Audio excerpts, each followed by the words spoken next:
জাহান্নাম থেকে বাঁচতে চাও, কবরের আযাব থেকে যদি তোমরা বাঁচতে চাও মুসলমান, তাহলে তোমরা ছোট্ট একটা আমল করবা, সকাল এবং বিকেলে ছোট্ট একটা আমল করবা।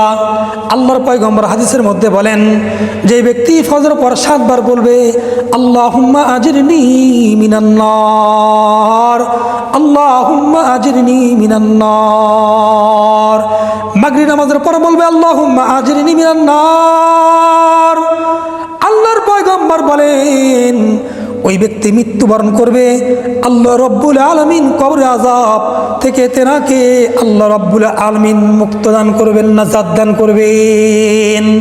আল্লাহর পয়গম্বর আর বলেন, যেই ব্যক্তি 5 ওয়াক্ত নামাজের পরে আয়াতুল কুরসি পড়বে, আল্লাহু লা ইলাহা ইল্লা হুয়াল হাইয়ুল কাইয়্যুম লা তাখুযুহু সিনাতুন ওয়ালা নাওম লাহু মা ফিস সামাওয়াতি ওয়া মা ফিল আরদ মান যাল্লাযী ইয়াশফাউ ইনদাহু ইল্লা বিইযনি ইয়ালামু মা বাইনা আইদিহিম ওয়া মা খালফাহুম ওয়া লা ইউহীতুনা বিশাইইন মিন ইলমিহি ইল্লা বিমা শাআ ওয়াসি'a কুরসিয়্যুহুস সামাওয়াতি ওয়াল আরদ ওয়া লা ইয়াউদুহু হিফযুহুমা ওয়া হুয়াল আলিয়্যুল আযীম। সুবহানাল্লাহ। আল্লাহর নবী বলেন, যে ব্যক্তি 5 ওয়াক্ত নামাজের পরে আয়াতুল কুরসি পাঠ করবে, বান্দা তোমার মৃত্যু হতে দেরি, আল্লাহর জান্নাতে মেহমান হতে দেরি নয়। জোরে জোরে বলা যাবে কি সুবহানাল্লাহ।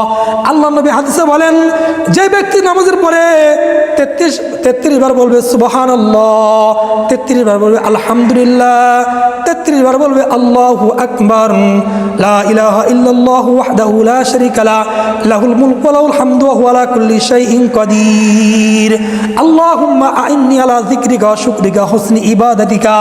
আল্লাহর নবী বলেন, এরকম যদি কেউ আমল করতে পারে, গুফিরা লাহু মা তাকাদ্দামা মিন যামবিহি, ওই বান্দার আমলের মধ্যে যদি গুনাহ হইতে হইতে হইতে যদি কলবটা মরিচিকা পড়ে যায়, সাগরের ফেনার থেকেও বেশি গুনাহ করে ফেলে, আল্লাহ রব্বুল আলামিন এটা বলার সঙ্গে সঙ্গে তার জীবনের সব গুনাহ আল্লাহ মাফ করে দিবেন। সুবহানাল্লাহ। আল্লাহর পয়গম্বর আরো বলেন, কোন বান্দা যদি নামাজের পরে যদি বলে হাসবি আল্লাহু ওয়া নি'মাল ওয়াকিল, নি'মাল মাওলা ওয়া নি'মান নাসির, এই বান্দা দোয়া করলে সব ধরনের বিপদ থেকে আল্লাহ তাকে হেফাজত করবেন। আল্লাহর পয়গম্বর আর বলেন, তোমরা যদি নামাজের পরে পড়ো রাদিতু বিল্লাহি রাব্বান ওয়া বিল ইসলামি দীনা ওয়া মুহাম্মাদিন সাল্লাল্লাহু আলাইহি ওয়াসাল্লাম, মাগরিব পর 3 বার, ফজর পর 3 বার, আল্লাহর নবী বলেন আল্লাহ রাব্বুল আলামিন তাকে তার জন্য জান্নাতকে আল্লাহ ওয়াজিব করে দিয়ে দেন। জোরে জোরে বলেন সুবহানাল্লাহ। এই জন্য বেশি বেশি আল্লাহ রাব্বুল আলামিনের, এই জন্য আমরা বেশি বেশি এইগুলো আমল করার চেষ্টা করব। আল্লাহ রাব্বুল আলামিন সর্বপ্রথম আমাকে এবং সবাইকে আমল করার তৌফিক দান করুক।